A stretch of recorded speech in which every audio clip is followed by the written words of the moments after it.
Hello and welcome to the Amherst Conservation meeting. It is 7:03. The date is March 26th, 2025. We have all members present except Laura, and we have staff Aaron Jock and Dave Zomick. So let's see, kick it off is my report. I don't have anything. It looks like we have a drought declaration is back up to critical in level 3. So that's just keeping up with the updates, and there are implications, discretionary and not, for how we evaluate wetland delineations and other things during critical droughts. I'll hand it over to you, Dave, for the Conservation Director report. Sure. Good evening, everybody. Just have 4 or 5 quick updates for you. Let's see. After many, many months of talking about it, the clubhouse at Hickory Ridge is finally under duress. It's being taken down this week. So we've got equipment out there and old pieces of the clubhouse, 65 years or so old, are coming down. So that'll be exciting to get that off the site and kind of get a fresh look at what our trailhead might look like and move along to next steps in that project. So that's exciting. It'll take 3 or 4 days to get it down, but they started today, and we'll see how far they get before the weekend. But that's exciting.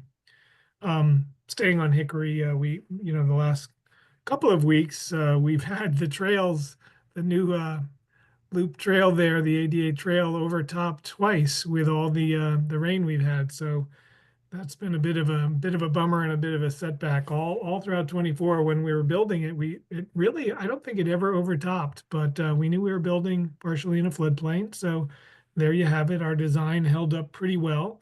We've got some repairs to do, but they're pretty modest.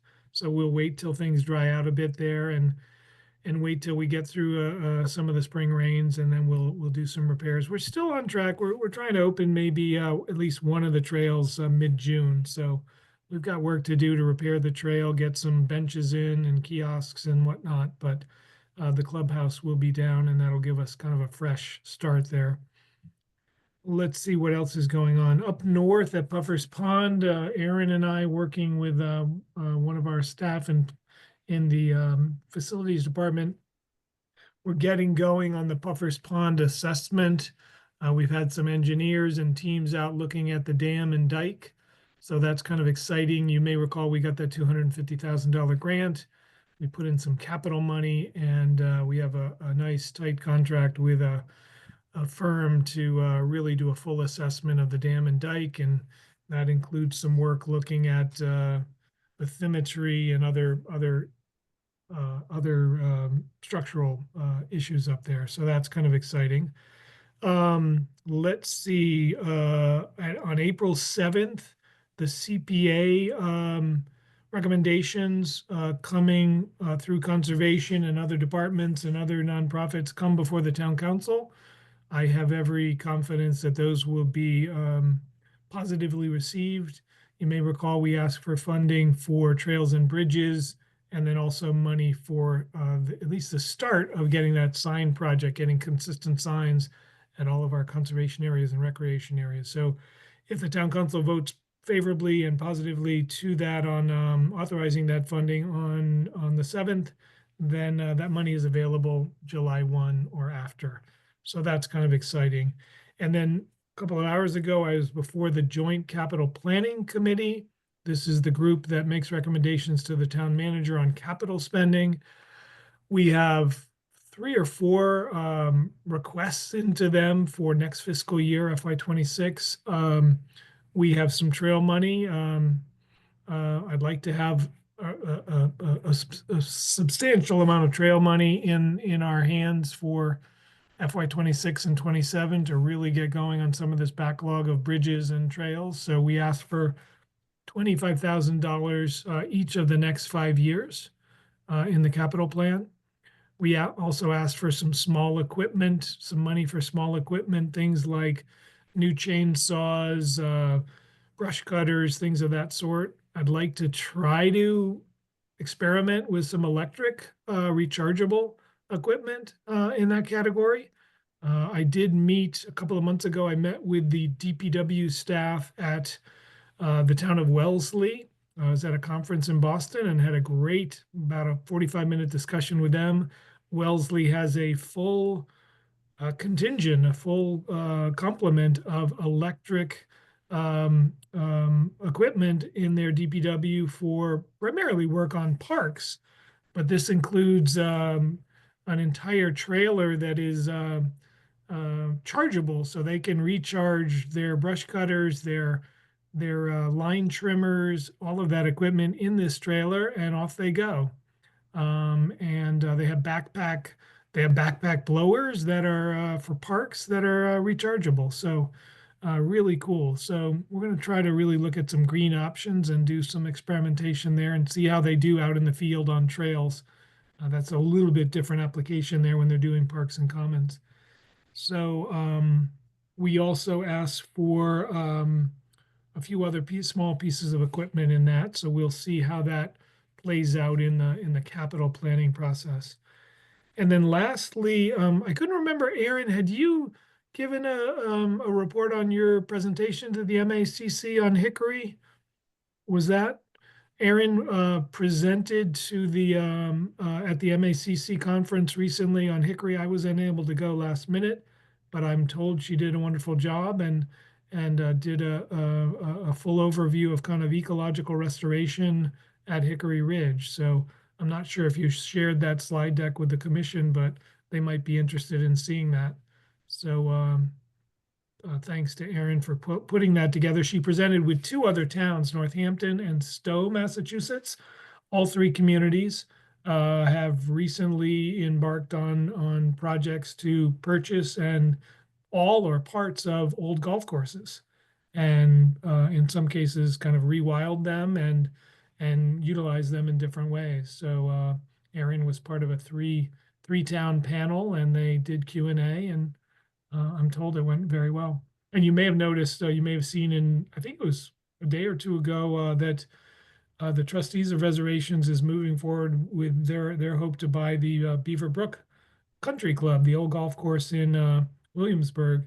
I think I want to say it's over 200 acres. I don't remember the acreage, but it's a pretty substantial piece of property, and they want to have an office there, shared office space, and then try to rewild and do a kind of a restoration of that property. So golf courses are struggling in Massachusetts and in New England, and they're great opportunities to pick up some really, really cool land, often with extensive wetlands and rivers and streams. So that was my quick 4 or 5 updates. Lots of things happening. It's spring. People want to get out on trails. And we're doing some planning with various committees and boards. Happy to take any questions. I know that was kind of a quick round the horn here. Thanks, Dave. I see Alex's question. Go ahead.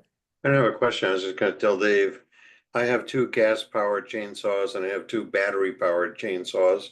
And I'd be happy to talk to you offline about my experience with them. Sure, Okay, that would be great. Yeah, I was actually going to touch on that one too, and I think it's really exciting that you're thinking about that, Dave, because my organization that I work with was looking into electrifying to reduce carbon emissions and such, and we actually got a grant to do a pilot study on transitioning all of our gas-powered stuff to electric. So we're in the middle of an actual study, which we're comparing crews with saws and trimmers against and batteries against gas, and they're out doing like restoration work, brush cutting, and we did all of the research. So I'd love to talk to you about that. I mean, it's not to the extent that Wellesley doing it with the like battery trucks and stuff, but it is probably more similar in terms of the work that would be required of the tools that you need. So yeah, let's talk more about that. Yeah. It's exciting. If I could say one more thing about Wellesley, their trailer is chargeable, and then there's battery packs in the trailer that are mobile that you then take with you. The other really impressive thing there is they have an electric rechargeable mower that they put out on their ball fields at night, and you program it by a computer or tablet, and it does whatever pattern you want on the baseball field or football field or whatever. And it actually cuts, believe it or not, inside. It's big. It's, 5 feet, around. It cuts with razor blades, if you can believe it, and it'll automatically shut down if anybody messes with it. It's very heavy. You can't just walk off with this thing. I asked about vandalism and such. But anyway, it automatically shuts off. You think kids or somebody, kind of messing with it, it automatically shuts down and kind of locks. If all goes well, it actually goes back to this little shack shed, the place it lives. And at the end of the night, it goes back there and sleeps and recharges, and staff are ready in the morning with a nice cut field. So anyway. That's great. Bruce, go ahead. You're muted, Bruce. I have a counterpoint to all this X batteries and efficiencies and such. I was a relatively early adopter of an electric chainsaw. And, after a while, I thought I should go over and get another battery. So I went to where I bought it here in town. And the guy said, yeah, I'll sell you another battery. But really, when the battery gets down to the end, isn't it time for a break? Time for a what? It's time for the sawer to take a break Oh, and go charge up the battery again. depends how long your battery lasts, I guess. 'Cause sometimes it's You can go in and take a rest. okay. All right. Obviously, this is a popular topic that we would all love to talk about more, but yeah, including me. Okay, let's see, moving on, we have the land management subcommittee updates and endorsements. I don't think we're ready to actually bring anything to you tonight, but I'm going to give Alex the floor on that. Go ahead, Alex. I don't have anything to report except we are coming down the home stretch. We're gonna have a couple of documents ready for the commission. Probably next time you meet, and then it'll be to finish up rules and regulations, beavers and forest management. But we don't have anything ready for prime time now. Okay, thanks, Alex. All right, moving on, land management updates. Not sure what that is, Erin. Well, so typically we would handle the land use applications. We Yeah, do well, have, there's a land management. Okay, so we just have land use applications. yes. Okay, got it. All right, so we have the Hitchcock Center for salamander egg mass counting. Yes. So I didn't realize that this is a long-term Amherst effort to count eggs in this area, and that was interesting to me. I'd never heard of it before, but I think everyone would love to see all that, a graph of all that long-term data. And I talked to Erin a little bit about this before. It kind of falls into our research and monitoring, how we handle those kind of things. So maybe this could be fleshed out in an MOU at some point, just to get it on the books, because I'm not sure anyone else knew about this going on. But very cool long-term data. Would love to see what it looks like. And I was wondering if anybody had any comments, questions on the application. Dave, go ahead.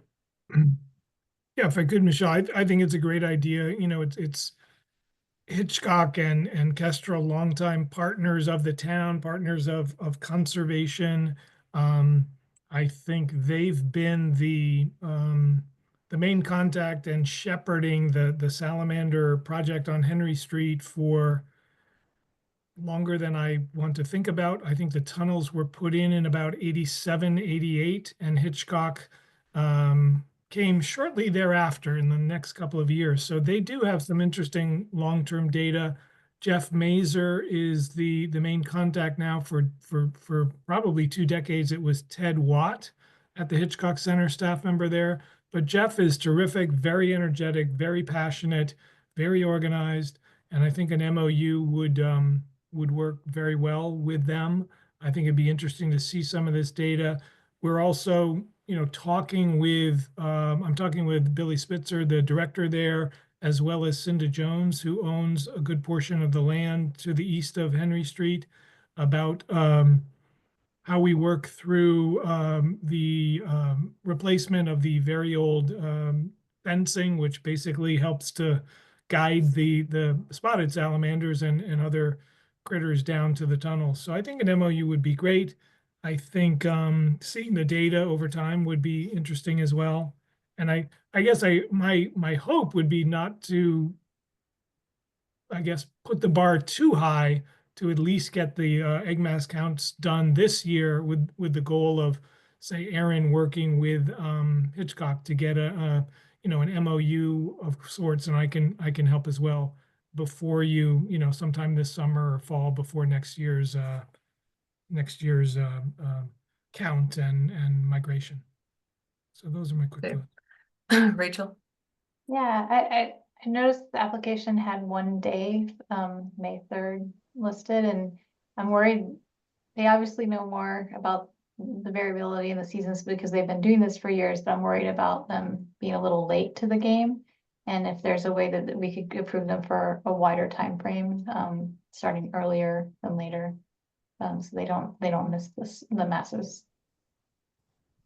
I think you could certainly give them a window. I'm sure they would appreciate Yeah. more flexibility than one day in case the organizer is ill that day or something like that. I'm sure Thanks, they'd be Rachel. open to it. Alex? I'd love to hear feedback. We give permission to do lots of things. And rarely does the group come back and tell us what they did, whether it's a research project or whatnot. And so when time allows, I'd love to hear a report on the egg masses and salamander passing and all of that, just so that we keep informed on what it is we're approving. Alex? Yep, that would be great. Andre? Some of us on the commission were involved in, or at least are aware of what's the salamander crossing, what's going on in the crossing right now, or how much migration there's been. Do we have? I think Michelle, you may have been helping there. Has the majority of the salamanders been through already?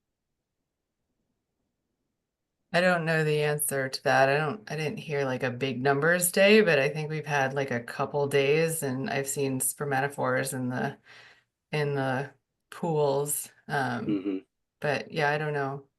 Yeah, I know. I think it's just been kind of cold, Yeah. That one night that we were gonna have a bunch, there were some reptiles come through. We have a pond here, but after that, it hasn't been good at all. But anyway, I was just curious. There was one big night that they unfortunately started late closing the road, and that night there was a very large situation with frog fatalities. I think they lost like 70 frogs that night, like wood frogs trying to get across the road. But I think it was less fatalities for salamanders, and I think they had a lot, well, for the crossing there anyways, it seemed like there was less crossings for salamanders this year than past years. Yeah, frogs are definitely at the pools. I've been hearing them. Dave? Yeah, I think it'd be a great idea to outreach to Jeff Mazer and have him, come and give a 10-15 minute presentation to you as his time permits. It's a busy time of the year for them with migration and all the programs they're doing, but they're always busy. But I'm sure Jeff would love to come. It'd be a Zoom meeting, and he could give kind of an overview of the project, a little bit of the history for everybody. And I think that'd be really, I would enjoy hearing kind of what's going on. I know we have issues with the fencing. We actually have the fence product. We are storing it, and we've had it for years. The issue is getting that installed, replacing the old fence that I think much of it might be original, and it is breaking down with UV and wear and tear and whatnot. So it's not terribly effective anymore. The salamanders and frogs go around it, under it, over it, etc. But I think it'd be great. The other thing, if I'm not mistaken, one of the pools is on private property and one of the pools is on town conservation land. So just to keep that in mind as well. So there's different permissions we are dealing with here. So, Yep. but I think Jeff Okay. would be more than happy to come. So I haven't heard any reservations about it, but I think we're sort of attaching a request for Jeff or someone from Hitchcock to come back maybe after the count and give us just a brief history of the place, the current conditions, and it would be great to see that long-term monitoring graph, just see this year compared all the way back to 1993. So could we relay that, Aaron, along with our land use application Yeah, I mean, the approval? data is actually in your folder with the application. I uploaded it this afternoon because I requested it. So I mean, there's a table in there with the data. Okay. It would be nice to hear him talk about it in case Yeah. he can talk about what the ups and downs might be related to as far as I understand. Okay, so we have a request for an invitation and a request for a short presentation from them. And if nobody has any other comments, we're looking for a motion to approve. Alex? Yeah, just, and on that list, how we can work better together. Yeah, great. And Rachel, just whoever makes the motion, brought up extending the time period, so just keep that in mind. I move we approve. I second. Okay, we have a motion and a second, and is it just implicit? I think we need to amend or attach a condition or an amendment to that emotion, just clarifying that it's not just gonna be for May 3rd, because that's what it says in the paper right now. Okay. I don't have my notes in front of me, so I'm at a little bit of a loss as to what to say as a motion. Okay, where is this? Do you So- want to, will you want to rescind your motion, Alex, and I'll make a motion? I'll rescind it. I move that we approve the land use application with the potential for them to extend to several dates based on weather and other potential issues. I second. All right, Jason on the motion, Rachel on the second. Good teamwork, guys. Andre? Aye. Rachel? Aye. Bruce? Jason? Aye. Alex? Aye. And I'm an aye. Okay, great. Fun stuff. All right, so moving on. Oh, there's the language to hearings. No, not yet. Well, Couple Okay. questions. Oh yeah, okay. I'm just gonna go in order on my screen. Jason? Yeah, I saw that there is a new stormwater management permit. I was just wondering if anybody here, Aaron or Dave, maybe could just give us a brief overview of that and how that may potentially affect wetlands or anything that we're doing here. Yeah, I'm happy to give a little update. So, back in 2022, the town adopted a stormwater bylaw. And since that time, the DPW had been working to draft regulations, basically implementing that bylaw. And in the last year and a half or so, the town got a grant through the state to participate in an EPA pilot program for stormwater assistance. And so myself, planning department, and DPW worked together for, I want to say, 8 to 10 months or so with Horsley Witten Group, I believe it was, to take the draft that DPW had developed and bring it up to, MS4 standard and basically get it across the finish line. So we did that. In terms of how it intersects with our permitting, they're basically the stormwater permitting through the bylaw will be basically the local approval for stormwater projects through the DPW. The Conservation Commission will still administer mass stormwater standards through the Wetlands Protection Act. But I do make sure, and I have since the bylaw passed, to make sure that projects are complying with the bylaw. And I'll continue to make sure that they comply with the regulations. I don't think it's going to change a whole lot in terms of workflows. Just more communications between us and DPW regarding compliance with the bylaw and making sure that the stormwater BMPs that applicants are proposing meet the standards of the bylaw. And then DPW will be involved with long-term monitoring of the operation and maintenance a little bit more directly. We require, for example, like a long-term operation maintenance plan with a log. DPW will have yearly reports that are required to be submitted in association with the permit. So there's a little more monitoring that goes on. But yeah, I think it's great. It's a really good thing for us to wrap up, and great job done by Beth Wilson, DPW, to take that through the finish line. Thanks, Erin. So we have 5 minutes, and I think I'm gonna ask to cover 214. Bruce. It's just, is it accurate that the hearing starts at 7:40, which is what's on the PDF that you sent? I have 7:35 on the agenda. It says 7:40, hearing number 1. Oh, Notice that might be a typo, Bruce. So you're looking on the PowerPoint, Bruce? Yeah, I'm looking at the PowerPoint. Yeah, Okay, it is a well, we're held typo. to the agenda, so it's 7:35. So let's try and, thank you for clarifying though. So 214 Pomeroy Lane, I think we just need to hear from you, the situation, Erin, and recommendations, your plan. We got 5 minutes before it's 7:35. Yeah, this one shouldn't take very long.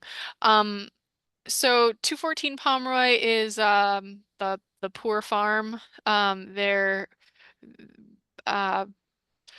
basically, there's a notice of intent or order of conditions on the property for some agricultural activities out there. And I just noticed that there was a little bit of cutting happening by the road, which wasn't covered by the permit. So I would like to issue a notice of non-compliance. I've been in touch with the owner already, letting them know that they should stop cutting. I would just like to have an opportunity offline to communicate with the landowner and bring it to the next meeting in terms of just a quick update. But it wasn't anything drastic, but I think just some communication needed with the landowner to make sure that they're sticking to their permit. Yeah, and this has sort of a history, Erin, is that right? It had a Yes, it okay, does. Yeah, 2022. Yeah. Yeah, there was a previously an enforcement case out there, and they had done some in the back lots. They had done some cutting and grubbing in wetland areas, and they had to file an NOI to resolve that. So, yeah, I think there's some confusion about the interpretation was, well, we filed a permit, so we should be able to do anything out here for agriculture, and there are limitations, and expansion into wetlands or buffers, unless it's approved, it's not exempt. So just need to make sure that the landowner is aware of that. Thanks, Erin. Alex?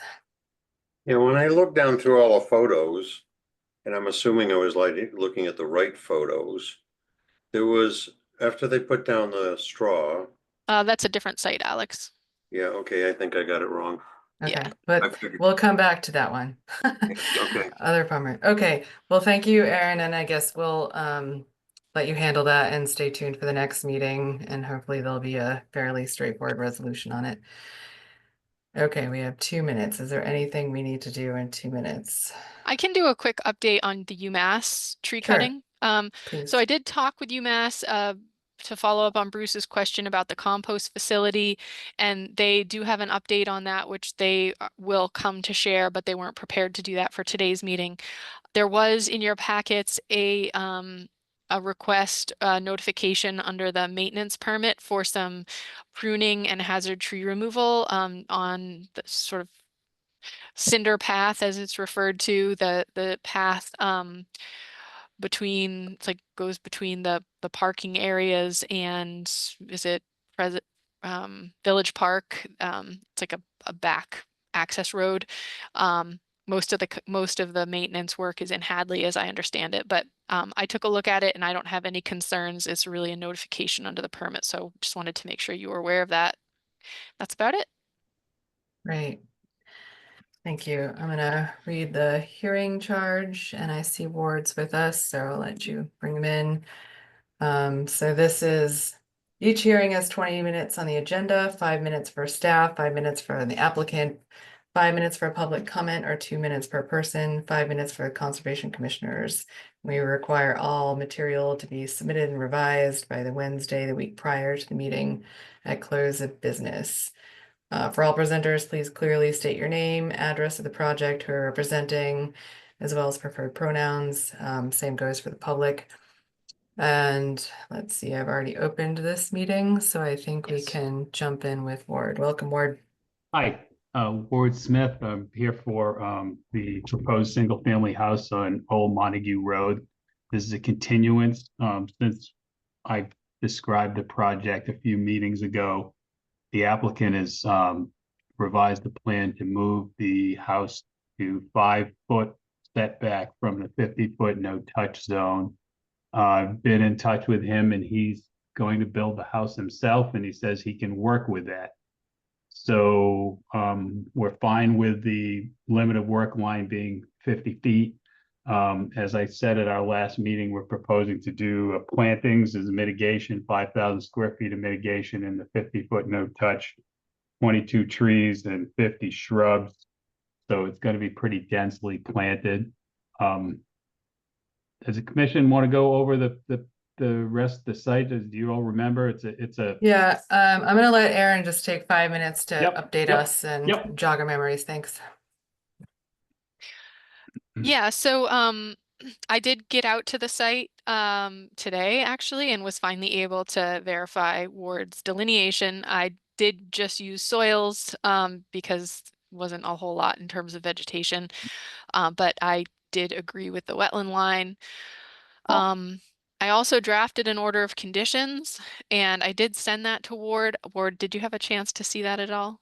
yes. Okay. Did that look okay to you? Looks okay. I'm sure he's not going to be happy about some of it, but that's okay. Okay. The planting before starting, but that's fine. I mean, I don't think it's unreasonable. Okay. I was happy with it. I'm just Yeah. and So the erosion control you wanted, I'll just refresh my memory, something other than the silt fence. You wanted two. well, the plan was a little ambiguous because it says silt fence on the note, but then there's a detail that shows silt fence and hay bale. So I just wanted Yes. to be explicit that it would, and I'm also concerned about that site, particularly because of the slope, that having a silt fence with the double staked hay bale, I think will give it a little bit more Mhm. of a solid boundary between the limit of work, and particularly because the foundation is so close to the limit of work, I think that'll give it a Mhm. little more support. So just to, I can go through the proposed special conditions, but this is a pretty substantial order of conditions for a single family house. And what my approach was here was basically that they should do the mitigation area first and complete the mitigation plantings, complete the bounding, put up signage, and make sure that the mitigation area has been completed per the plan before construction on the house begins. And I think that also gives them an incentive to protect the line between the work area and the mitigation area to keep it protected during construction. And so that was sort of my approach here. I also added a number of conditions just on the upfront side to just sort of set the expectations for the fact that, you know, there can't be landscaping in that mitigation area and, you know, that they can't be dumping grass clippings or, you know, doing stuff beyond that mitigation area boundary. I So think we all had a chance to look at it, and thank you for being adaptive with the very sensitive and close boundaries for the site. But if there's any public comment, please raise your hand now and I'll keep an eye on the room. Is there any comment or questions from commissioners on Aaron's order of conditions or the project? Anything? And yeah, thank you for being thorough with that, Aaron. I like the mitigation plan. Alex. Can we go through just a little bit about the septic field being inside the wetland boundaries? I believe that's, Not in the wetland boundary, it's in the buffer zone. yeah, in the buffer zone. Yeah, there's really no option. There's no way to do anything outside of the buffer zone. Pretty much the whole site is in the buffer zone. So Title Yeah. 5 is a 50-foot setback and it meets Title 5. So, Yeah. yeah, When we were out there, there was snow on the ground and couldn't really see our way around. And when I looked at the plan, my memory was foggy, so I didn't know if there was room to move around. Thank you. Alex. yeah, I'll share the plan just to give a quick refresher to folks. So there's a 125-foot Western Mass Electric Company Eversource easement that runs over the property. And so the septic field is also partially within there. And originally when this permit came into me, the septic and the house were down in here. So there was quite a bit of discussion about this project to move it out and to move it out of the 50-foot buffer, particularly the septic system, which had been proposed closer than the state allows. So, you know, it's a very tiny house and, you know, they are tight to the buffer, but I guess my thought is it's a pretty extensive planting plan proposed, pretty extensive. And this area, I do have photos, if you want me to share, is pretty degraded, I would say. I don't want to put a judgment on the quality of the wetland, but it just looks like it has been pretty abused over the course of time. There's some dumped material. I guess one other comment I had, Ward, if you could just relay to the owner, was when they did the test pits, they didn't stabilize the area, which. Yep, I did relay that to the owner. Okay. And said that you would be interested in some kind of mulching or something to stabilize the test pits. Yeah, so these are the test pits. And one of the test pits, I don't know if you saw, was actually done on the abutter. The first test pits were done on the abutter's property. Yeah. And as you noted, within the 50-foot buffer, 50-foot setback, which is not allowed by Title 5. Mm-hmm. So that's why they had to go under the transmission line and get permission from Eversource to do that. And Ward, one quick question. There's a shed that's located on the property, which appears to belong maybe to the people across the street for Yes. like storage of their trash barrels. It looks like it's going to be right where the driveway entrance comes in. So presumably that's going to get moved off the property. Mm-hmm. Mm-hmm. Okay. Okay. Thank you, Ward and Aaron, for working this one out. Any other commissioner questions? I thought I saw a hand up. Andre? I had my hand up earlier. I was just gonna mention the fact that when we went there, like Alex mentioned, it was all snowed in. It was very tight, and the wetland down there, it did look pretty bad when you walked down into it. I think moving up those 5 feet to allow some workspace certainly makes a huge difference and kind of tilts my hand toward it. But anyway, that's the little bit that I wanted throw into the mix. Thanks, Andre. I see no public comment. And unless there's any other questions or requests on this order of conditions, I'm hearing that we're ready to make a motion on it. I move to close the public hearing and to issue order of condition. Do I get the right one? Yeah. Move to close the public hearing and order of conditions on 0 Old Montague Road, DEP number 089-0747, with standard boilerplate conditions under both the MA Massachusetts Protection Act and Wetlands Protection Town of Amherst General Bylaws, Article 3.31, and regulations, as well as special conditions. Second. Alex on the motion, Bruce on the second, Rachel, Hi. Bruce, Aye. Alex, Aye. Andre, Aye. Jason, Aye. and I'm an aye. All right. Thank thanks, you very Ward. Have a much. good night. Thank you. Thank you, Ward. Okay, well, that was our single hearing, but we do have some other significant orders of business tonight. I'm just gonna go in order of the PowerPoint. So our first one is 82 Pomeroy Lane. And does anyone want the PowerPoint up, or does everyone have the access to that? So there were 2 Pomeroy addresses for this one, hence some confusion prior. So I'm sorry, I Yes. got confused. understandable, I was too earlier. So order of conditions was approved in 2019, and there's a request to issue an amendment. And so I think before us is to consider the changes to the permit and decide whether we feel the most appropriate way forward is with a minor amendment, a formal amendment, or a new NOI. And so I'm just going to ask Aaron to give us a description of that, and then we can discuss and hopefully look at some photos to help us visualize that. Yes, there was an order of conditions issued in 2019. There was a permit granted in 2020, permit extension granted in 2024.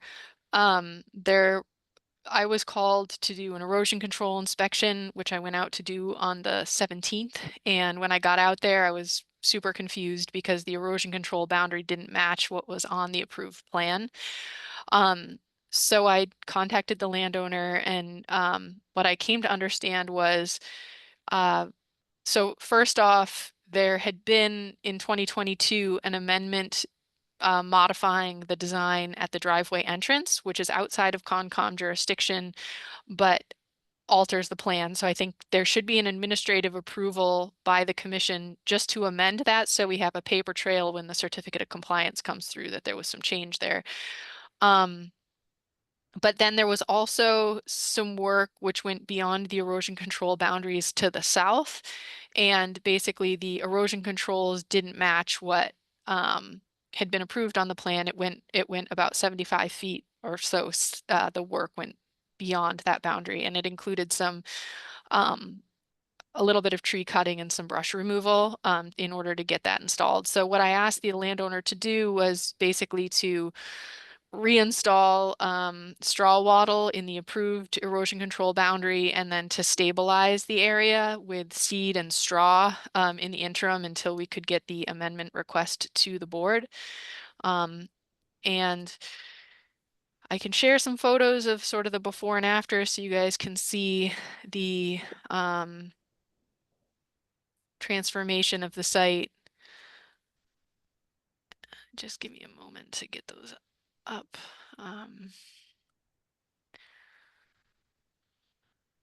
So this is the entry,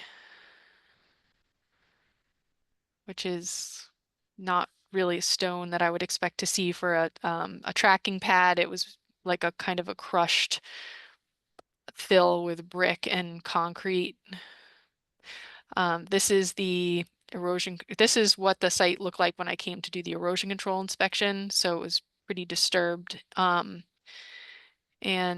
of particular concern, you can see the clearing and disturbance goes well beyond the erosion control to the south, up to the property boundary and beyond the property to the south as well. And the driveway was not per what had been approved on the plan. So this is just what it looked like before to give you a sense of before and after. And this was right after a rain, so it was really a lot of standing water on the site.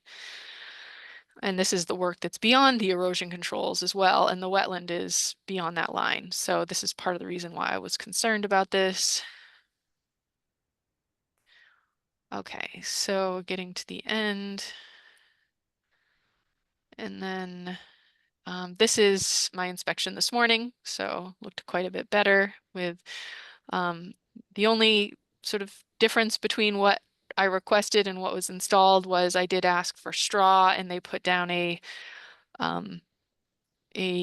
erosion control blanket, like a netting style erosion control blanket, which I know this commission typically doesn't like to see, but they did respond to my request to stabilize beyond the boundary of the erosion control that had been originally approved. So I appreciated the effort that they made to do that, and you can see they strawed down the area beyond the controls where the disturbance was. So the Is site that looked all? Okay, so that's all plastic netting that we just saw. most of it is, yes. Yeah. And I know the landowner is here, but I think the big question is, and I did put the plans in the folder and I can open them up for you to see. There is a revised plan dated January of 2025, which we never received. I did share that plan with the zoning board this morning. Well, I shared it with them previously, but I spoke to the assistant building commissioner, who I understand is now sort of serving to guide the zoning board. And he didn't think that the changes were so drastic that it would require an amendment to the ZBA permit. So with that context, I think it's really up to the commission as to whether you feel like this. I don't think that this is beyond the scope of the original permit, so I wouldn't recommend a new notice of intent. I think it's really up to the commission as to whether you want to do this as a minor administrative change to the permit to change the house footprint, or a formal amendment. One thing I will say is that we didn't have a plan formally submitted to us on paper or digitally, which shows the revised house footprint with the wetland boundary incorporated on it. And I know there was like a screenshot sent to me today of that, which I believe I pulled into your packets. But I would want to get that and have that on record before any approval was issued, just so that we have the wetland boundary shown on the plan of the approved work. Thanks, Erin. So just sort of to recap, we don't have the plan and the survey in front of us, but it's a 75-foot difference in the housing footprint. And is this the drive? Can you just give us like the Yeah. bullet point difference in Let the me original? pull up the plan. So the clearing went 75 feet approximately beyond where the original erosion control boundary was approved to go. Okay. So, but from what I understand, there was like a lot of invasive species and brush in there that they were looking to remove. So I'm gonna try to, let me see, pull up the plan so that you guys can see it, if you can bear with me just a moment. And I know the applicant has prepared some information to share with you as well, so we can invite them in. Okay. We can do that. I just want to let us have a minute. Yeah, a But baseline to I guess I digest it. just want to be totally clear on what the change is, so that we can Right. get a feel for how different this is, and which type of amendment would be most appropriate. Okay, so bear with me while I share my screen Yeah. so you guys can see this. because one of these is literally like a screenshot of the plan, and one of them is the approved plan. So You know, when I looked at it, it said photo. I guess you took a screenshot? Yes, sir. no, I didn't take the screenshot. The screenshot was provided by the contractor. The contractor said it was the plan they had been provided to do the work. So, so this is the approved plan by the Conservation Commission, and this is one of the first orders of conditions that I was involved in. I didn't actually issue it. It was issued right before I started, but I remember the commission spent a lot of time working on this because there's a wetland on either side, and there's also a riverfront area, the Plum Brook, and just outside of the house footprint is natural heritage and endangered species area. So they were very strict about having these setbacks around the footprint of the house. And then this is the screenshot which I was provided. And again, this is what I meant by I haven't received like a formal document submittal that shows the revision.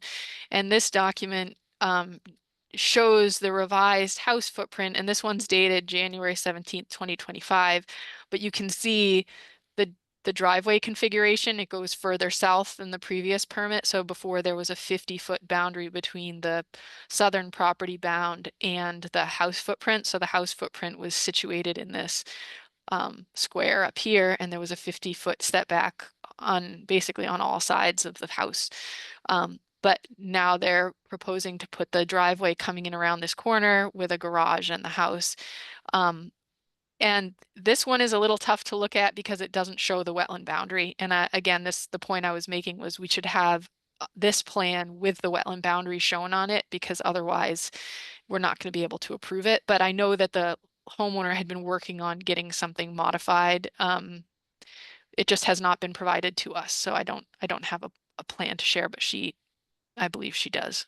Okay, sorry, did you say that the housing footprint abutted Net Mass Natural Heritage, or how close was that? They were outside. Okay, so that's not encroaching in a way. I don't believe they're any closer to it now than they were before. Okay, Yeah. got it. All right, we can bring in the landowner. Does anyone have any questions for Erin beforehand? Okay. I'm not sure who's here for this, Erin, so I'll let Yeah, you. I brought in Elizabeth Reel, who I've been speaking with, and there may be other folks here for her project. Hi, Elizabeth, welcome. Hi. Do you want to take like 5 minutes to just give us an update from your end on this and hopefully shed some light on it? Thanks. Sure, yeah. So Erin had already gone over a good majority of what had gone on. We purchased the land back in like May of 23, end of May or early June. We had been working on trying to build the house just for information. My parents actually live 90 Pomeroy Lane, so directly in front of our flag lot, which has caused a lot of confusion regarding, or not confusion, but I guess a mistake on our general contractor's behalf. We had hired somebody to do all of this work for us. We are way too busy and not informed enough to be doing this. So regardless of that, we have the driveway permit that is outside of the wetland control area. So as she mentioned, when they hired a surveyor to, do our plans, there was an issue with the previous surveyor, couldn't contact them. We had to rehire a surveyor to put the house on the lot for the building permit. And then when we had hired them, they were going off of the driveway plans and kind of made a change a little bit in the wetland boundary, I guess, or the buffer, in the actual house envelope. For the reasoning for that was because of the change in the driveway. We were bringing the driveway, it used to be on the left side of the house, and we brought it towards the front, which would be further away from the wetlands. And for that reason, there was a change in the plans and some sort of miscommunication where it was never brought to you guys, and we apologize greatly. Again, we hired people, and this is all new to us. We have no idea what we're doing. So we're working our best with our general contractors to try to, make sure that we're following all of the correct guidelines. I do have a picture though. Again, I need to get the surveyor to send me the PDF version so I can send it to Erin. But I have it, the plans with the wetland boundaries, the one that she said that she doesn't have. I have like a photo of it. I can show you guys that. I have it pulled up on my screen. And I also have one that has our like newer proposed ones with the 2019 mirrored on there, so you can see the difference. So if I can try to share my screen, let's see, share.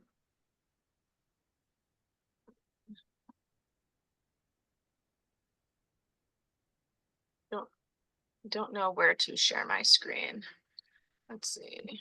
Do you see down at the bottom, sort of center, a little green arrow that says share pointing Yeah. up? Oh, okay. Yeah, why don't we look at the wetland boundary one with the current footprint first, if that's possible? Yeah. So here on the right, okay, so the left is the one from 2019. I can zoom out a little bit. You can see my screen, right? Yep. Okay, so 2019 is the one here on the left. The one here on the right was the one that we submitted to the building department. And it does have the limit of work here is where our erosion control boundary is. Or the sill fence that we had placed is. And you can see here that initially the idea was my parents had cleared out land in this area. They had been getting rid of the invasive species and some brush. And the thought process is they were like, hey, if you need a little bit of area for storage for, windows, lumber, things like that, like you can use the back part of our land. So I guess naively, they extended this a little bit here, which we are not proposing that we want to do anymore. We have placed the erosion control based off of the 2019 plans at this point, with the sill sock in the correct area. We still have not removed that sill fence. We didn't want to disturb anything, per Erin's recommendation as well. So at this point, our request for like a proposal would be is if we can move forward with these plans here with our limit of work just moved forward so that our driveway can connect to our garage in front of the house. And therefore the driveway would not be on this side and it would take it further away from the wetlands. And actually this limit of work, our sill fence in this area was further away from the wetlands than the original erosion control, which I can show here if that's helpful.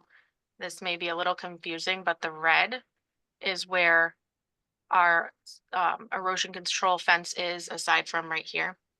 This one is not placed yet because we needed approval for that. But the erosion control that was originally on the 2019, the ECB here, as you can see, it's closer to the wetland boundary and in this corner on the driveway as well. Okay, thank you. Yeah. Commissioners, any questions for Erin or the owner? Okay, again, I think we should wait to move on anything until we have these in hand, these updated plans, but I'd like to get a read from everybody on how you want to move forward with this so we can let them know. Andre, go ahead.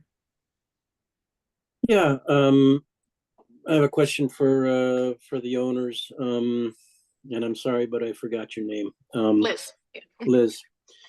Liz, can you, I'm not sure that I understood exactly why you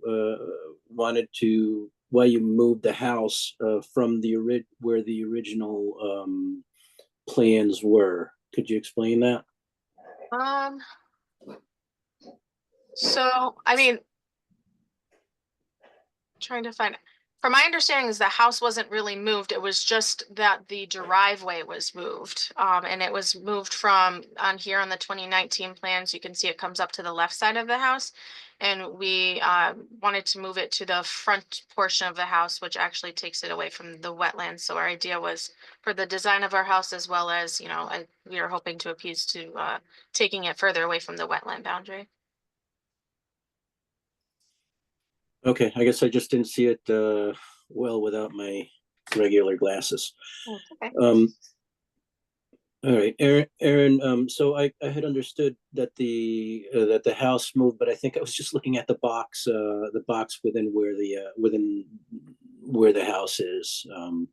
Sure, and it might be a little bit unclear here too, because these 50-foot approximations here, those were like estimates, not true measurements. So, you know, that we were trying to place it as best as we can, but when you look at when you compare them, the measurements might be a little bit off, but I think in favor of the wetlands, if anything. Yeah, Like so the I mean, house is slightly further away. my thoughts on this are I don't have any problem with the change that is being proposed here. I just think we need to have it formally approved before the landowner can move forward. The other thing that I just want to make sure is clear, because the old plan was very strict about for example, like the lawn area within the buffer zones and stuff like that, that won't change. So like you know, the landowner should be we should be very clear where sort of the limit of work line is on these plans, so that the landowner knows, for example, lawns can't be expanded into those wetland zones. And maybe, I guess one suggestion on my part might be that we have the landowner put in some sort of boundary marking on where that boundary is that was originally approved, so that it's clear to them, future owners, and it's clear to the commission sort of where that boundary is, so that um, in the future, that will always be sort of an obvious line that the commission approved. Yeah, Yeah. it seems that I'm hearing a lot of pointing at the contractors and former contractors and so on, and I think that the way to prevent that is exactly what you just said, is by demarking everything and keeping an eye on it. Yeah. Let's make sure this doesn't, that these things go smoothly from here on, right? Yeah, so we can put that in our amendment for sure, and then that's a good point. And I see there's some notation in the one on the left about field cutting. Is that related to this property, or why is that in there? It is, and we don't understand that. That was something that we wanted to ask you guys about. We don't really know what our expectations are for that. We're happy to do whatever you guys want. Aaron, is that in the original order of conditions from the commission? Or is it? It's on the original plan that was approved, and so this was a historic field back here that had been, I think it was like part of a farm that had been hayed. And I think that the agreement was the upland areas, so not the wetland, but that the upland could be mowed on an annual basis to maintain the open pasture area. It sounds like it needs to be mowed once a year, so that there's an intent to keep it open as upland to maintain open pasture. Yeah, I think they Um, just, the previous applicant wanted to maintain the open field. And so, in the upland areas. So I think marking the wetland boundaries are going to be really important, and also sort of like the annual mow areas versus like the, areas of the yard, which are going to be presumably like a grass lawn area. And so that we designate which areas are which, so it's clear to the homeowner and yeah, to us in the let's future. get a turtle-friendly mowing plan in our new order conditions too.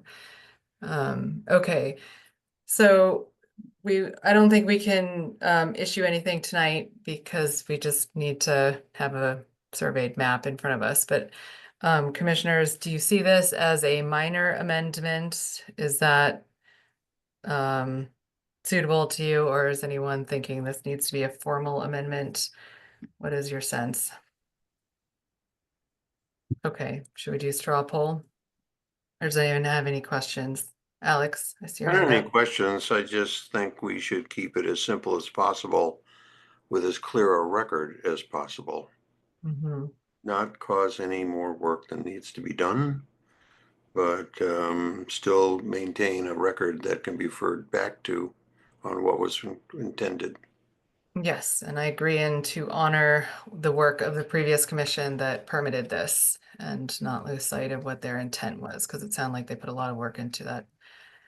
Okay, Alex, it sounds like you're in favor of a minor amendment. Can I see a show of hands as to who would also be in favor of a minor amendment? I, Okay, that's, I'll turn my camera back on so you can see me, but okay, all right. So it looks like we're good with moving forward with a minor amendment. And I think, Liz, we're just gonna need the maps that we talked about, and then we can do that next meeting. Does that sound, or Aaron, what? So I just want to make sure that it's clear to the applicant where we're going from here. So, so Liz will get us the revised plan, and that at the meeting on April 9th, the commission would formally approve that, and we would issue you something in writing that approves it at that time. Is that clear to everyone? Sound good, Liz? Any questions? Yeah, I mean, yeah, I appreciate, you guys working with us. Yeah. Okay. Is there anything that you guys would be comfortable with them moving forward with while this, like, for example, working on the driveway? Because I know they have some work outside the buffer zone that maybe they could start working on to prep the driveway or the drainage in the driveway, while we're working out the amendment for the area by the house. Like, I'm just trying to, because I know that they had contractors like staged and ready to go for an erosion control inspection. So just want to be conscious of that and see if there's anything the board is okay with them moving on while we're waiting for this process. Commissioners? I Seeing think head nods. it's focused on and checking with it, then outside outside of our jurisdiction, the driveway and things seem fine.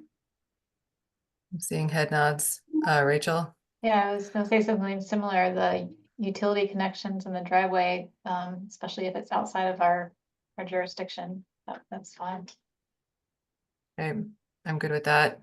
There was a lot of plastic erosion control, and I'm just wondering how long is that intended to be there, and what is the fate of it? We typically don't like that. I don't know if Aaron talked to you about it, but critters can get stuck in there and it can be bad news. So I'm just Sure. So Sure. I guess, once, if this moves forward and we're able to have this approved, then, a lot of that would be actually like down the driveway, it would be removed because then we'd go back to our original limit of work.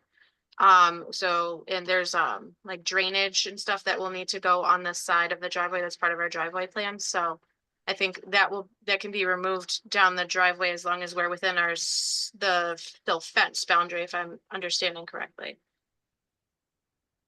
Yeah, I mean, I think that's fine. Okay, yeah. And then, yeah. and then once the work associated with the amendment is approved at that point, they could take it out of the house footprint area, and it would basically be removed off the site, I think, at that point, right? Yeah, that sounds right to me.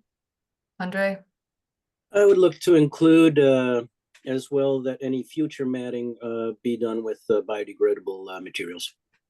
Sure, Yeah. yes, Thanks, I Andre. will let them know. Yes, I apologize. I'm just, in the background. Yeah, well, we appreciate you working with us. Okay, so it sounds like we're okay with you moving forward with the driveway and the outside the jurisdiction work, and we'll see you in 2 weeks to move forward with the minor amendment for our jurisdictional areas. Okay.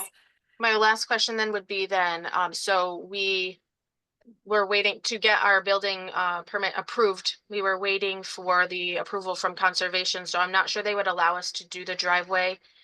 I don't know if there's a way we can say like a conditional thing, like we're waiting, driveway can be done, approved, and pending approval with conservation. I don't know how that works, but I'm not sure they'll let us touch the driveway until we have the building permit, which is not given until we have conservation blessing. Okay. I'd be can we- fine with signing off on the building permit at this point, as long as, the landowner abides by what the commission has laid out in terms of the approval on the 9th. I think that's fine.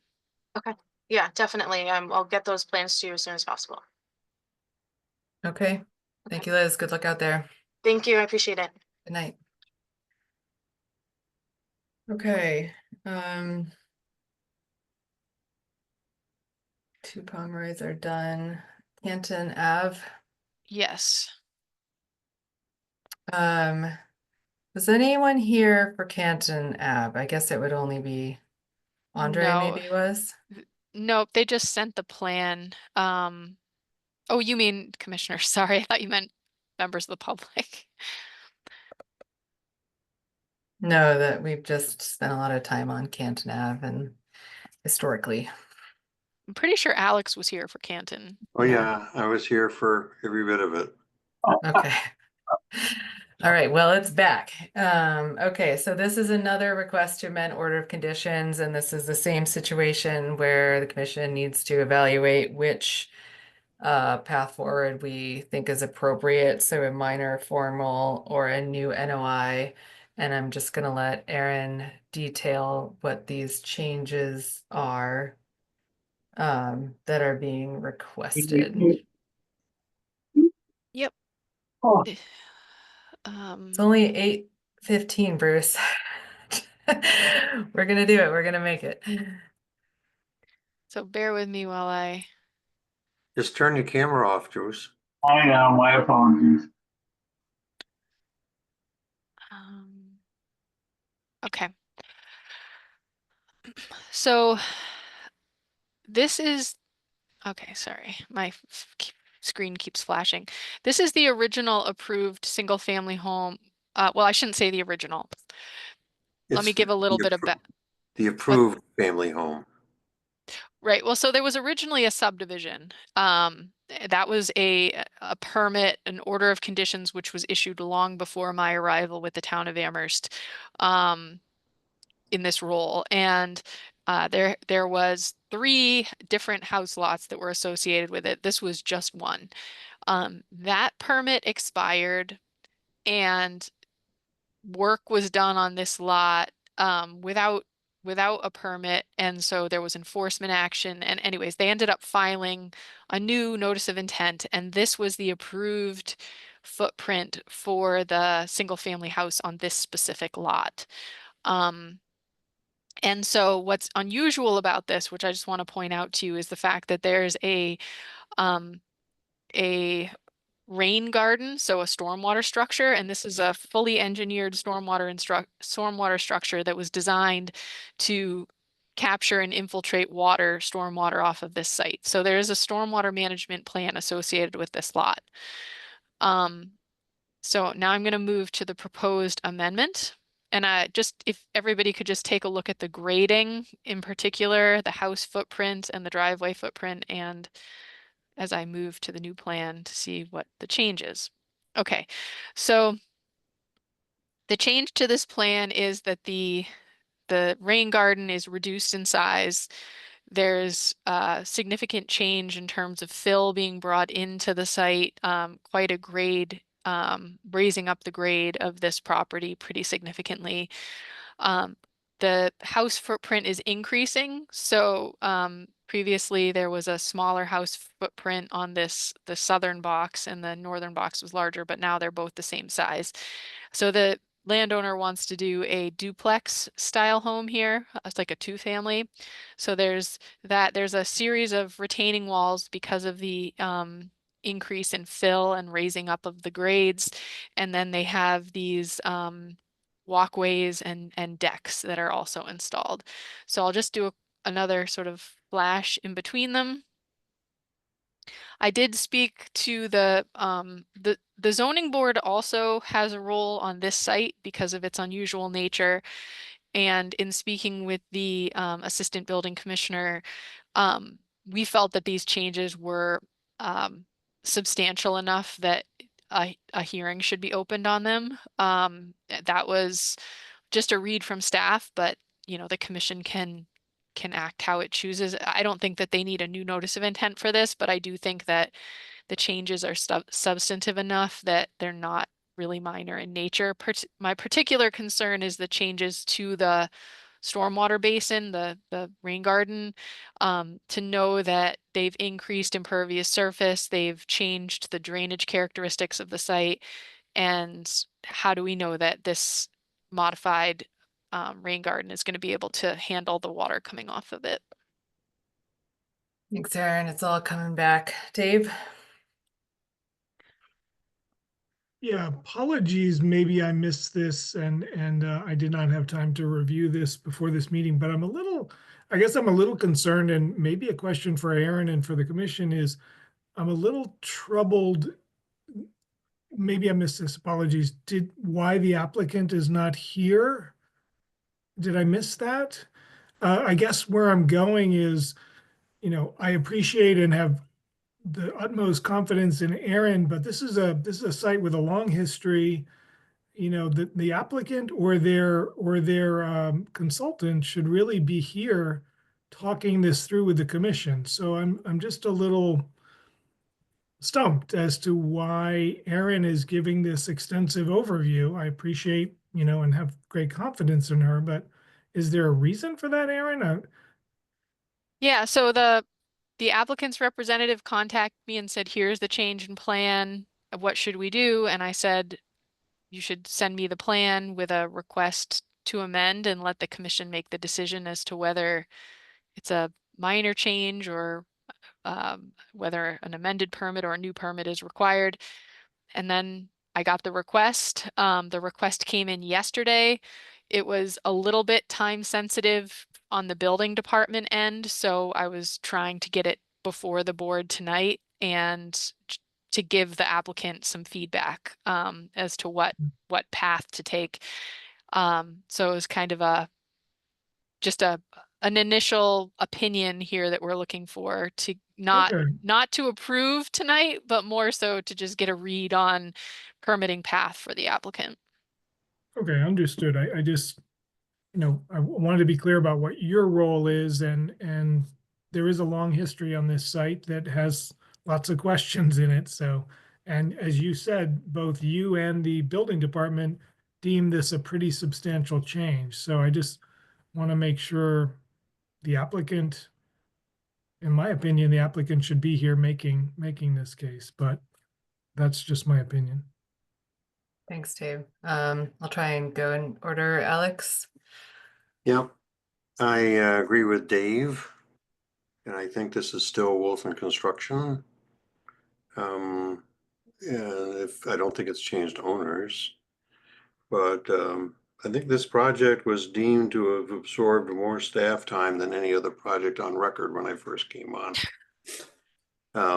There was quite a history, and I don't think Aaron should be put in the position to even appear to be representing the applicant in any way. So I would almost favor not addressing it until they're here. Second, I am concerned about the shrinkage of the rain garden. That was a huge issue. If you look at the driveway, which is very steep, and the position of the house, the rest of the lot's a wetland. And they're essentially putting two houses where they wanted to have one, and shrinking and increasing the impervious surface, but shrinking the rain garden. I think that needs to be explained, and we need to be convinced that's okay. There was a tremendous amount of work that went into designing this site, and right now I have a dim view of it. So I would propose that we not say much about which direction to go in until we hear directly from the applicant. Alex. Bruce? I'm going to go after Andre. Okay, Andre? I don't have a whole lot more to add than what Alex said. If I understood correctly, we didn't get the information until recently, until like today. Yeah, Is that? you missed the deadline. Yeah, the revised plan came in yesterday. I was and part of this is me anticipating that we have two huge projects coming up on the next agenda. So I was trying to eliminate other business if we could, to try to get a read from the board on this one. And also so I could get back to them and get back to the building department. But if you guys aren't comfortable making a decision on what permitting path they should take, then I will just hold until the 9th and you guys can talk about it then. Yeah, I'm not comfortable with it. With deciding on a permitting path forward. Is that correct? Okay. I mean, I don't feel like we should be discussing this today. Okay, Bruce? Well, I agree. I appreciate Aaron attempting to look ahead into the future and manage the workflow. But this is the thing that struck me was this should be done in the accord with the 1 week requirement. And I just, unless we really hold the line on that stuff, people will keep doing this where they send things the day before and 2 days before. So, thank you. Jason? I just want to clarify where this project is. I'm looking for Canton Avenue and I'm It's, finding a small up by- tiny little thing. Is it Grove Street? It's up by Redgate, North Whitney. Yeah, it's up by the like the high school. It's a little side street and it's like a dead end at the side street. Very By the railroad, unusual goes along the location. railroad tracks. I see Yes. Canton Avenue / Grove Street, so I'm assuming it's up there somewhere. Yeah, Yeah. Okay. Is it the end of the? It's at the Dead end end? on the left. Yep. On Okay. the west side. At the end of the driveway. At the end of the road. Thank you. Aaron, do you mind drawing that map up again? I just want to honor the history of the commission's work on this a little bit and just since we're already talking about it. So this was one of the first projects in my tenure, and we talked a lot about this. And our chair at that point was a USGS hydrologist, and that rain garden and that berm size and the slope of that driveway were analyzed in depth to account for exactly the size of the driveway, exactly the size of the house. So this was we put extreme detail into this, and the size of that rain garden. I think wasn't that in part some mitigation for some fill that happened on that property, which followed some Yes. cutting. Yeah, okay. And there are a lot of neighbors that came out to say that there are current flooding issues in the area. So I guess I'm saying this because I can see how some of this sort of institutional knowledge could get lost as commissioners come and go, but this plan was heavily scrutinized, and so changing it is really sort of meddling with some very specific things that we deliberated on. That's all I want to point out, that it's all of those specs were very much discussed in detail. So Alex and Andre very much remember that. Okay, well, I'm sensing from a majority that there is not interest in making a decision on the permitting path forward tonight, and so unless anyone objects, in which case raise your hand, but maybe you could relay that to Aaron and request that the applicant be present to discuss this in the future. Okay. I'll ask them to come to the April 9th meeting and they can discuss permitting with you then. Great, thank you. Okay, so I think our other business is covered. Do you want to talk about monitoring? Oh, Bruce, go ahead. You're muted, Bruce. I was just going to comment on Aaron's note that as we get into the spring, the meetings are going to get more dense, more activity. I think it behooves all of us to be supportive of keeping to the time limits and being concise in our work so that we really can get those bigger projects, the long discussions in a reasonable way, but not end up still discussing them at midnight. So I want to show you guys something that I just figured out today, which is super cool. Did you get the clock? I got the clock. Yes. I got the clock. So Oh, there it is. Okay, can we make it bigger? Okay. I don't think I can change the layout of it. Okay, we'll mess with this. Okay. But yeah, so this is cool though. So we can set the time limit for, when people are speaking and that way we're kind of holding people accountable for how long. So yeah, anyway, I just wanted to Right. share that because this, I needed some IT help to get it on there because it wasn't super straightforward, but we got it. So you What guys happens could when it see reaches that? 0? It should ding, right? I don't know if it dings. I haven't experimented with it during a meeting yet to see if it gives an alarm or something. Okay. I was inspired by town council who uses it. It dings when you're done. So there's multiple cues that it's time to wrap up. Okay, thanks for doing that, Erin. We'll institute that one next time. And Okay. I do Yep. have one other quick update, which is at the last meeting, we issued an order of conditions for the Department of Public Works for a project at Mill River. And just for the board's knowledge, I have not issued that order of conditions yet, and that is deliberate because after the meeting, conversations were had and some additional funding for handicap accessibility was uncovered or allotted to the project. And so they're going to be doing some additional handicap accessibility measures. So they're going to be coming back to the commission with a revised plan as well. So we'll be probably talking about that on the 9th or thereabouts as well. So I just wanted to make sure that that was on everybody's radar and that I hadn't issued that order yet for that reason. Okay, thanks. So is there any monitoring reports? I saw there were many. Do you want to give us a rundown of that? Yeah.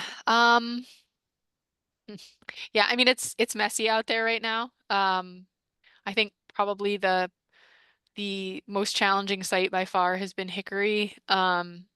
We've been working with the contractor. The contractor has been, responsive to try to get measures installed. It's just extremely wet with the drought and the rain and, the amount of disturbance we have out there. It's been challenging.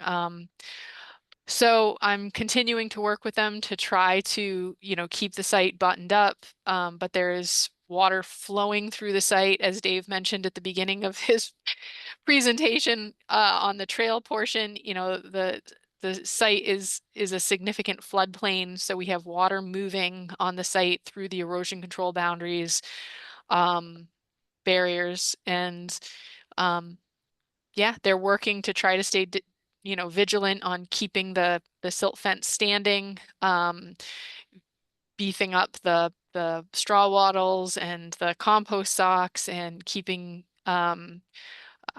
straw down on exposed areas, reducing rutting. I know they're planning to bring in some timber matting so that they can keep bringing vehicles in, because right now they can't even get vehicles on the site off of the access road. So just aware that, I have observed, I've seen the site conditions firsthand, and I know the monitoring report doesn't look very good, but we're going to continue to keep addressing these issues one by one and try to keep the site as buttoned up as possible. I haven't seen any resource area alteration as a result of any of this. It's really, it's been staying behind the barriers. For the most part, there's been a little bit of flowage, which is difficult to control, but I think they've been standing up pretty well. That's good. Thank you, Erin. All right. If there's any public comment, please raise your hand now.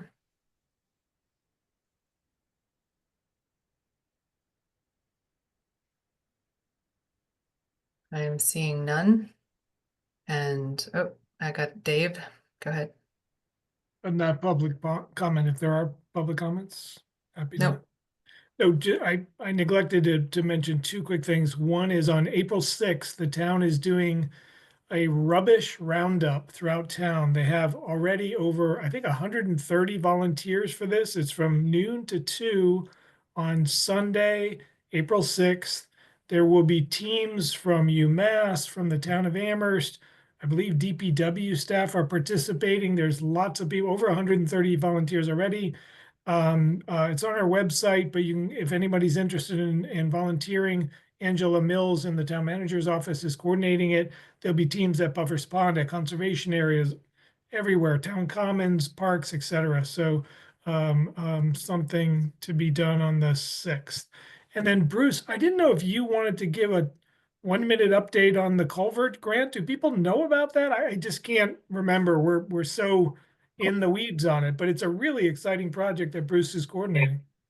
I think I mentioned it at the last meeting, and Michelle said she would attend when we set up the Conservation Commission group of 5 towns to discuss. But we are within a week of submitting a $1.5 million grant to do an analysis of the approximately 1,000 culverts in the 5 towns of the Fort River watershed. And all this data goes to UMass to something called the NAC, the North Atlantic something culvert. Anyway, I never can remember what it means, but it's a database of culverts from Maryland to Maine. And it's used, the data in there is used to set priorities about what the state and, ever hopeful, the federal government will put money into in terms of replacing culverts. So we're going to get this proposal in, and mostly the people doing the assessments will be students or non-students who will be trained to do culvert assessments as a piece of, learning green jobs and those kinds of things. Do we First- need a support letter from the Concom? Well, that's a good point. Yes, we do. And so if you're willing to, I don't have the draft of the letter in front of me, but it's pretty simple. It just says that the Conservation Commission agrees that this is a good project and they would be supportive if the grant is given.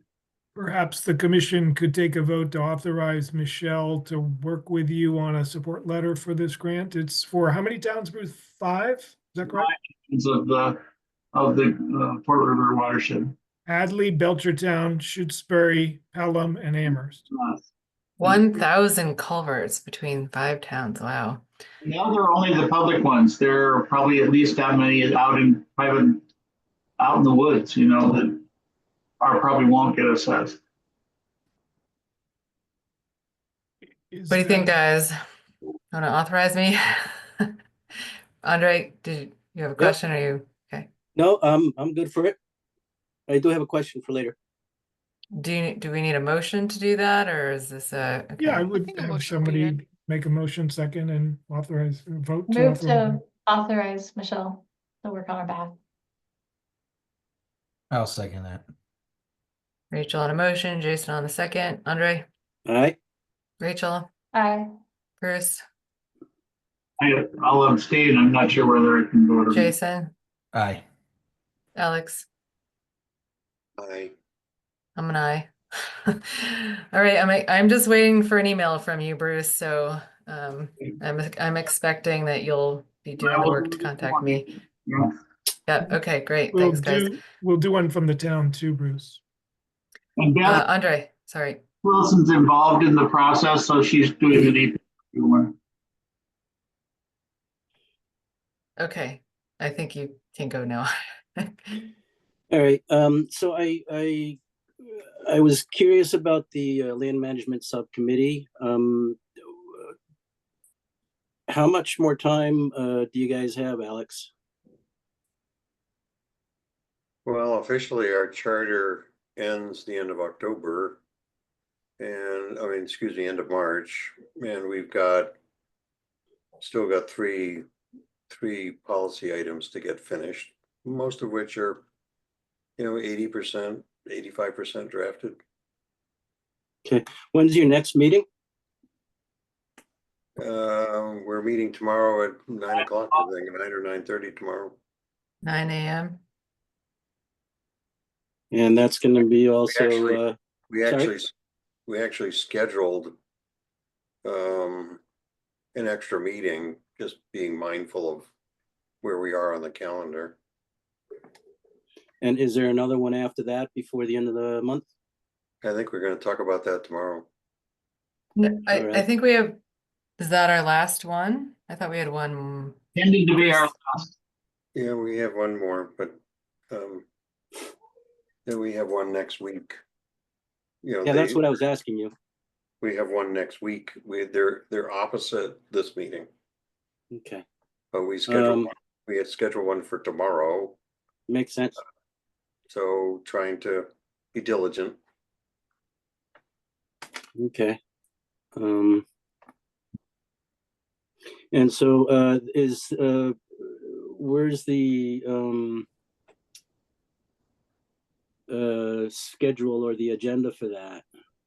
Supposed- I thought I had asked in some meetings prior that that be shared with the rest of us.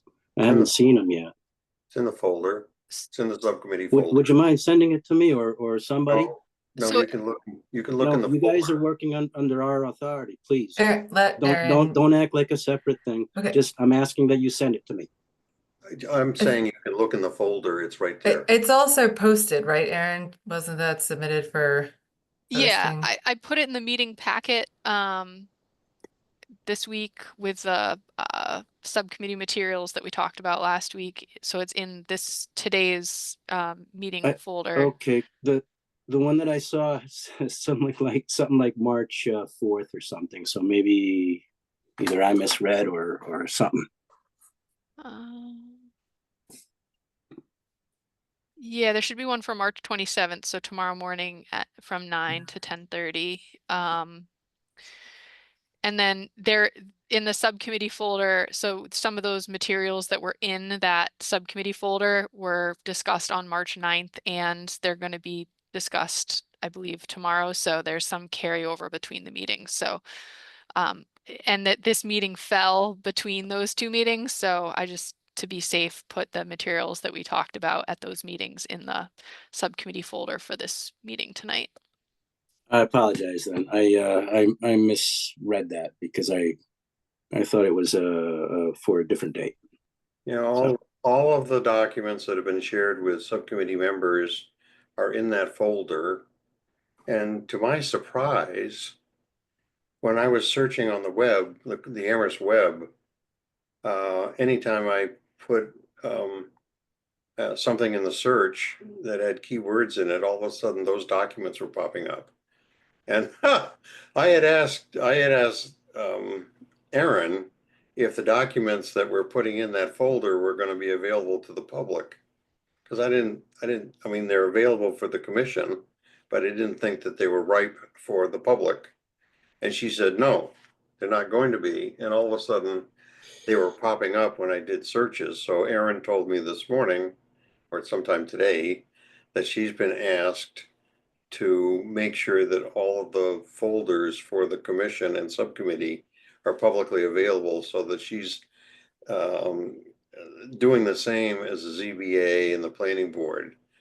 So it's, to me, a little weird that draft documents are out there for the public, but Pam, my wife who's on town council, says, yeah, that's the way it is. So I'm hoping that by putting drafts on there that are subject to change, aren't misleading or misinterpreted. They're just draft documents, they're all working drafts. Yeah, and they're labeled It- drafts, maybe. Yeah, Yeah. Okay. just put a watermark on it. Yeah, Let, watermark would be good to do. Mm. Just big fat watermark. All right. Okay. Well, thank you.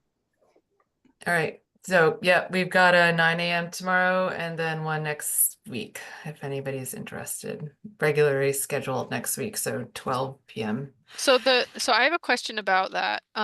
Next week is April 1st. So Oh. That was my Okay. understanding of why the one tomorrow was the last meeting. yeah, Okay. that was my understanding too. So that's why if we're gonna have a meeting next week, then we need just in terms of We the won't be able to finish it up tomorrow. It takes us we're lucky to get through one item on an agenda. We may have 3 items on the agenda. We're lucky to get through one item in a meeting. It takes longer than you think. Maybe we should have the clock going for that during that meeting. But I doubt we will not have 3 documents finished by the end of that meeting, even though we've tried to meet an hour and a half each time we meet. And tomorrow's an hour and a half, but I can guarantee you we won't be finished with 3 documents tomorrow. Dave? I'm just wondering if with agreement of the commission, there could be I know the end of the month is the end of the month, but is saying Tuesday that, what is that the first? Yes.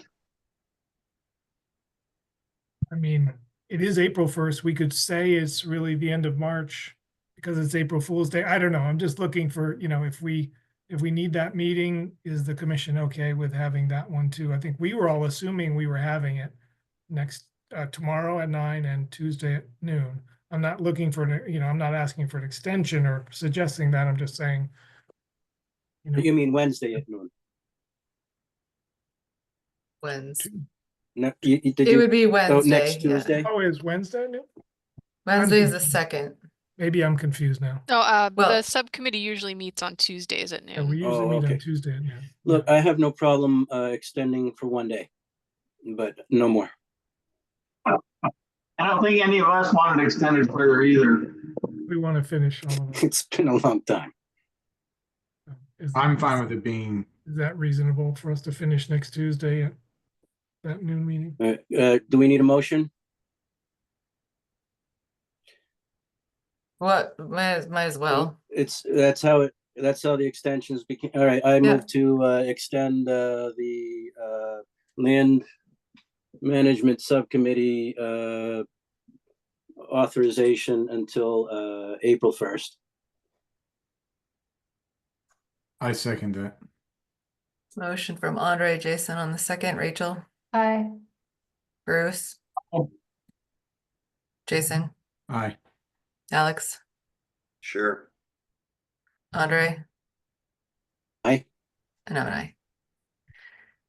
Okay. So we officially have 2 more meetings, one tomorrow at 9 and one on Tuesday, the 1st at noon, for anybody that's interested in attending. Okay. I think that's it. There's been no more further public comment. Bruce, Move we adjourn. A second. all right, Bruce motion, and Rachel second. Rachel, Aye. Alex, Aye. Andre, Aye. Jason, Aye. Bruce, and I am an aye. All right, thanks everyone. See you Night. next time. Good Good night. night.